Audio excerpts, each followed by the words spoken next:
네, 여러분 안녕하세요. 뉴스입니다. 윤석열과 김건희 이 두 부부의 행태가 갈수록 점입가경인 가운데 과연 이들의 끝은 언제쯤 올까 기다리시는 분들이 많으시리라 생각이 됩니다. 빠르면 빠를수록 좋겠죠. 그런 가운데 한창 논란을 빚고 있는 문제는 바로 대통령 전용기에 민간인을 태웠다는 겁니다. 신 씨가 먼저 스페인으로 출발을 하고 그 다음 돌아올 때는 대통령 전용기로 왔다? 물론 정식 직원이 아닌 것도 문제지만 왜 이 같은 행동을 했을까? 많은 의구심이 생기는 가운데 문득 이러한 생각이 들었습니다. 대통령 전용기는 입출국 때 세관에 감시가 없습니다. 그렇다면 미리 출국해서 행여 김건희가 원하는 것들을 먼저 구매한 이후에 돌아올 때 전용기에 태우고 돌아오면 이거 아무도 모르는 거 아닙니까? 그렇다면 정말 신 씨는 김건희와 어떤 사이일까 궁금증이 생기는데 오늘 이런 보도가 나왔죠. 김건희와 동행한 민간인 결혼도 윤석열이 중매했다라는 보도였습니다. 다들 아시는 것처럼 현재 이원모 인사비서관은 윤석열의 충복입니다. 그리고 신 씨는 유명 한방의료재단 이사장의 딸입니다. 그런데 윤석열이 이사장과 가까운 사이였고 이에 이 두 사람을 가운데에서 윤석열이 중매를 해줬다는 겁니다.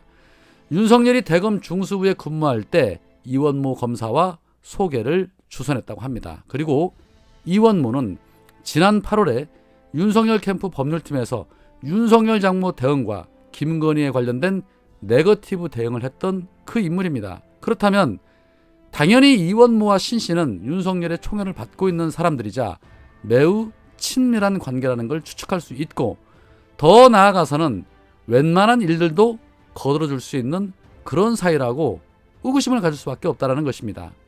대통령 전용기에 민간인이 이렇듯 아무런 제재도 받지 않은 채 들어왔다는 것은 충분히 수많은 의혹을 낳을 수밖에 없다는 데에서 윤석열과 김건희는 분명하게 선을 그어야 할 것입니다. 뿐만 아니라 김건희가 지난 봉하마을에 방문을 했을 때 조명이 됐었던 이 코바나 콘텐츠 직원 역시도 이번 방문 때 대통령 전용기를 이용했다는 MBC의 보도가 있었습니다. 물론 윤석열 측에서는 악의적 프레임이라며 정식 직원에게 일을 맡긴 것인데 가깝다는 이유로 비선 논란이 계속되는 주장은 논리적 비약을 넘어서 억지에 가깝다면서 MBC 보도에 대해 강한 유감과 함께 악의적 보도에 대해서는 단호하게 대응하겠다라고 또다시 엄포를 놨습니다.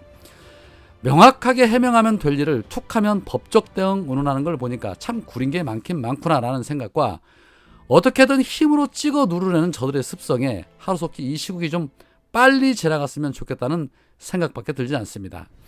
국민들 대다수는 하루속히 내려와야 한다는 목소리가 드높은데 한 자리씩 차지하고 있는 기득권들은 사실 윤석열처럼 만만해 보이는 사람은 없을 것입니다. 어제 홍준표가 윤석열이 주재한 시도지사 회의에 참석한 이후에 자신의 페이스북을 통해서 이러한 말을 했습니다. 어제 대통령 주재 시도지사 회의는 격식에 구애되지 않고 허심탄회하게 진행된 소통의 자리였다. 대통령의 소탈한 모습은 과거 어느 대통령에게서도 볼 수 없었던 신선한 모습이었다.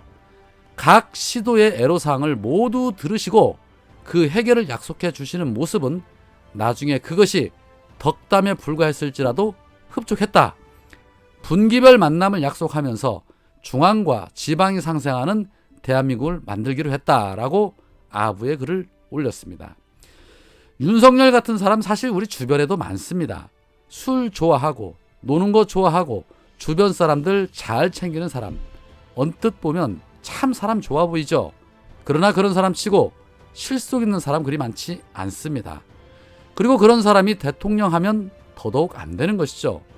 그런데 홍준표는 윤석열의 그런 모습이 좋답니다. 신선하답니다. 대선 경선 때 한참 후배인 윤석열에게 어깨빵이나 당하던 홍준표. 결국 대구시장이라는 자리를 얻었다고 입에 침을 바르며 칭찬하는 모습을 보이고 있습니다. 참 추해 보입니다. 그런데 이렇듯 분기별로 만나서 중앙정부와 지방정부가 상생하는 대한민국을 만들기로 했다는 말에 당연히 그래야지 라는 생각보다 어라? 이거 전국적으로 해먹으려는 거 아니야? 이런 생각이 왜 먼저 드는 것일까요? 그들이 그동안 보여준 것이 그것밖에 없으니 제가 이런 생각을 하는 것이 비정상은 아니겠지요. 자, 한편 어제 일본에서는 아베가 사망했다는 소식이 있었습니다. 그런데 아베 소식에 이들이 친일인지 아닌지를 판단할 수 있는 그런 메시지들이 나왔습니다. 문재인 전 대통령은 아베 전 총리의 급작스런 비보에 매우 안타깝고 비통한 마음이라면서 아베 전 총리의 명복을 빌며 가족들과 일본 국민들께 깊은 애도와 위로의 마음을 전한다라고 말했습니다. 상대에 대해서 최대한의 예의를 갖춘 그런 메시지죠. 그런데 미국으로 떠난 이낙연은 무거운 충격에 짓눌려 다른 생각을 하기가 어렵다. 아베 총리의 명복을 빈다. 요즘 미국에서도 그렇지만 아베 총리 피격에서도 저는 민주주의의 위기를 느낀다. 인류가 수많은 희생을 치르며 성숙시켜온 민주주의가 여기저기서 부서지는 것을 목도하곤 한다. 극단 세력의 무도한 폭력이나 일부 지도자의 일그러진 성경 등 그 무엇으로도 민주주의가 위협받는 일이 생기지 않도록 우리는 다시 경계하며 결의를 모아야 한다라고 입을 털었습니다. 이낙연의 메시지 여러분 어떤 생각이 드십니까? 일본은 민주주의 국가가 아닙니다. 그런데 왜 느닷없이 민주주의 위기를 거론하고 극단 세력을 거론하며 결의를 모아야 한다고 할까요? 물론 지나친 해석일 수는 있으나 아베만 애도하면 될 것을 왜 굳이 민주주의를 거론하며 결의를 다져야 한다는 그러한 메시지를 냈을까요? 그런데 이 같은 생각은 저만의 생각이 아니었습니다. 민주당 게시판에도 이낙연의 이러한 글을 비판하는 글들이 올라왔습니다.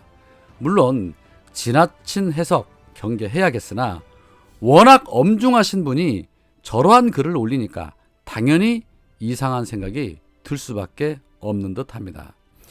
자, 그런데 윤석열은 한술 더 떠서 아베를 존경 정치인이라고 해서 또 한 번 충격을 줬죠. 존경받는 정치가를 잃은 유가족과 일본 국민에게 애도와 위로의 뜻을 전한다고 했는데 많이 존경하시기 바랍니다. 보시는 것처럼 메시지에서 확연하게 차이가 납니다. 아베가 한 짓이 바로 경제 침략입니다. 정치인들이야 정치적인 부분에서 이런 메시지를 낼 수 있다라고 생각을 하지만 국민들 정서와는 사실 맞지가 않지요. 아베는 우리나라에게 경제 침략을 한 자입니다. 그리고 우리는 그 피해자였습니다.